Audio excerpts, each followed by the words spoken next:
All right, so the next one, this person's leak is they make automatic plays without thinking about ranges. I'll start with that one. Okay. So this is one that I hear a lot. You know, people just make these quick decisions and then they look at them in retrospect and like, what the hell was I thinking? I, solely made this decision because I had XYZ hole cards or because, I was feeling XYZ, whatever it be. And this is just training yourself to slow down. And for me, I mean, I've never really gone through this a ton, but I know people that have. I always suggest just always take 5 seconds before making a decision. And I'm not saying take 6 minutes before you decide to check and just be obnoxious. I'm not suggesting that.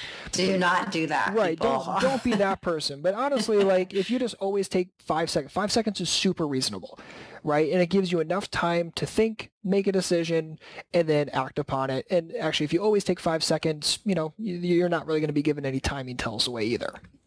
And it forces you to slow down because chances are you're not going to sit there for 5 seconds and literally think nothing. Right? Our brains actually suck at that, which is why meditation can be so difficult for people. But literally just give yourself 5 seconds of thought. And it increases the chances that you make the right decision. Does it guarantee you make the right decision? Good God, no. But it increases it. So at least give yourself that. Ask yourself, okay, what's the range here? What should I do? Make a decision.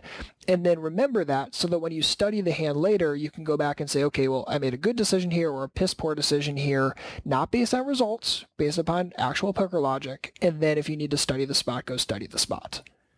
Exactly. And I'm going to piggyback onto what you're saying. People need to have a process in mind that they use for each and every hand. So you need to have a mental checklist, and thinking about ranges should be on the mental checklist. Mm-hmm.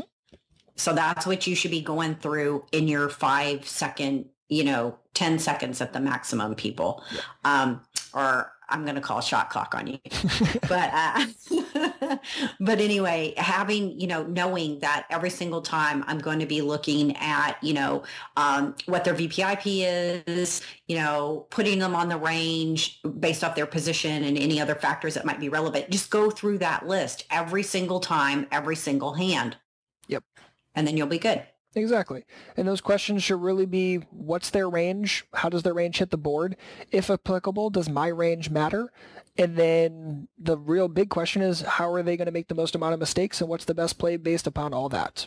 Exactly. It's not very many things, and obviously there's a lot more to it, especially in specific situations. But at least if you always ask yourself those questions and give yourself legitimate answers while you're making a decision, you're so much better off than people that are just like guessing or like thinking about the baseball game and not thinking about what they're doing, right? So at least ask yourself the right questions, and then if you need to, go back later, study, and you'll be just fine. And if you have no idea about this sort of thing, go over and play with Flopzilla a little bit, and that'll really help. And I think you have a video on Flopzilla, don't you?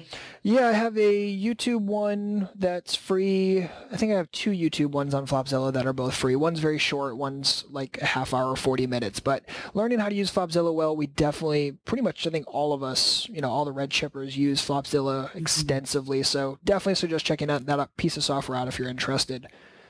Exactly. All right. So I think